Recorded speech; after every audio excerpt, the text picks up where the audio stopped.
Ja sam Ines Škuflić Horvat i godinu dana sam ovdje u školi koja radi po Kalan metodi. I ono što mi se najviše sviđa je apsolutno iskoristivost satova. Znači mogu reći da je sat gotovo 100% iskorišten jer profesor postavlja pitanja i to 2 puta, polaznici odgovaraju zajedno s profesorom i u istom času su ispravljeni u svim svojim pogreškama.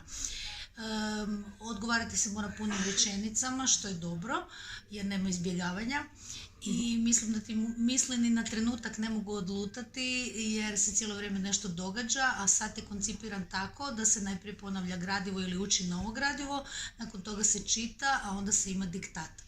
I mislim da je to onako zaista sjajno, a da ne bi bilo dosadno, škola se trudi tako da svaki sat imamo novog izvornog govornika. Super.